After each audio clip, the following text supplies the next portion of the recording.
వ్యూహం కథ అనేది ఆంధ్రప్రదేశ్ రాజకీయాలకు సంబంధించిన అంశాలు ఎక్కువగా ఉంటాయి కాబట్టి మనకి ఈ ప్రాంతానికి సంబంధించిన 2009 నుంచి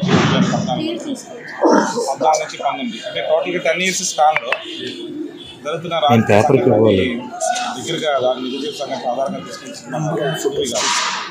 అందువలన ఇక్కడ పీపుల్కి ఎక్కువ కరెక్ట్ అవుతుందనే ఉద్దేశంతో హార్ట్ ఆఫ్ ది ఆంధ్రప్రదేశ్లో విజయవాడ నగరంలో నడుపుడుగా ఈ స్టేడియం పెట్టాలనేది ఆలోచన. ఈ స్టేట్ జరిగిన ఇన్సైడ్ కానీ ఈ స్టేట్లో జరిగిన క్యారెక్టర్స్ కానీ వాళ్ళ మీద ఈ స్టేట్ ప్రజల కోసం సినిమా తీసినప్పుడు వేరే స్టేట్లో ఫంక్షన్ పెట్టండి సార్. ఇంకోటి మరి ప్రాంతంలో మీరు షూటింగ్ చేస్తే అంతమంది పేరు చెప్పండి. దేవినేని ఉమాగారి రేపు ఈవెంట్ కౌంటర్ అవ్వడం కానీ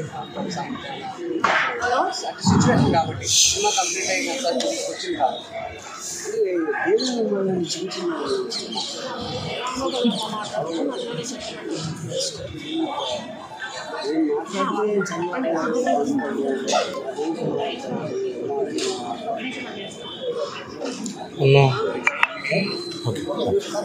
కాన్స్టిట్యూషన్ ఫోటో కొట్టి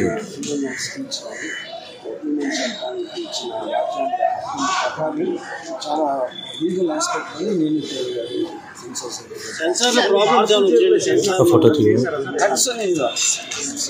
సార్ వైసీపీ నేతలైనా టీడీపీ నేతలు ఎవరైనా వస్తున్నారా? టీడీపీ నేతలు చంద్రబాబు నాయుడు గారిని, పవన్ కళ్యాణ్, నారా లోకేష్ గారిని ఇప్పుడు ట్విట్టర్ ద్వారా ఇన్వైట్ చేశారు, ఆహ్వానించారు. దాని తర్వాత వాళ్ళు సార్ ఇండస్ట్రీ నుంచి ఎవరిని పిలవట్లేదా? అంటే ఇండస్ట్రీ నుంచి రాకపోతే వైసీపీ సభ అయిపోయింది కదా మరి సినిమా ఓపెనింగ్ అన్నప్పుడు జగన్ గారి మెయిన్ క్యారెక్టర్ ఉన్నప్పుడు ఆఖరి నాకు కిరణ్కి ప్రొడ్యూసర్ కూడా జగన్ ఉన్నప్పుడు వాళ్ళు వస్తారు. మిగతా వాళ్ళు వస్తే అంటే ఎవరికైనా ఆహ్వానం పంపించారా?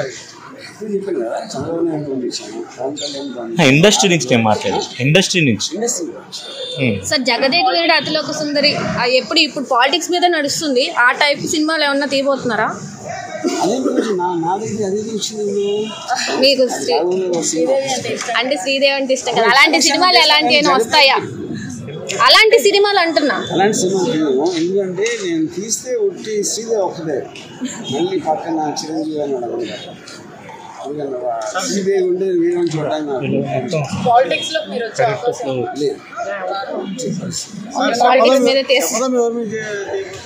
శపథం సేమ్ అండి.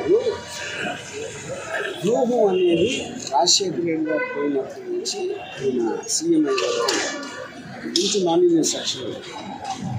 మిగతా శపథం అనేది సీఎం అయిన తర్వాత ఇప్పటి వరకు సక్సెస్ ఇప్పటి వరకు వాళ్ళు మనం సక్సెస్ చూపిస్తున్నారా లేకపోతే ప్రజలకి సక్సెస్ అని డిబేట్. ఇట్ ఈస్ అబౌట్ ఏం చేయాలో డిబేట్. సక్సెస్ ఫెయిల్యూరా ఏ రేంజ్ అనేది ఈచ్ వ్యూవర్కి. ఫెయిల్యూర్స్ కూడా ఉన్నాయండి అందులో, ఫెయిల్యూర్స్ కూడా ఉన్నాయి అందులో ఉన్నాయి. Of course Sharmila character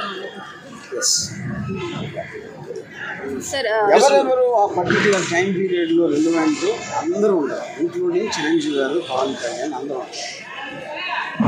songs గురించి అంటే ప్రతి సినిమాలో సాంగ్ పాడుతున్నారు. ఈ సినిమాలో కూడా ఎన్ని సాంగ్స్ పాడారు? వల్ల ఎందుకంటే మీరు క్రిస్టియన్ ఎక్కువ చేస్తున్నారు అని ఇంకో పాడాలనిపించిన కిరణ్ కూడా వద్దని చెప్పారు. ఒకటి చాలా సాంగ్స్ అన్నీ కూడా బ్యాక్గ్రౌండ్ సాంగ్స్, లిప్సింగ్ సాంగ్స్ అన్ని. మీరేమన్నా యాక్ట్ చేశారా? యాక్ట్ చేయబోతున్నారా? వేరే డైరెక్టర్ ఎవరైనా ఆఫర్ చేస్తే యాక్ట్ చేస్తారా? అంటే రేపు కానీ ఎక్కువ ఆలోచించాను.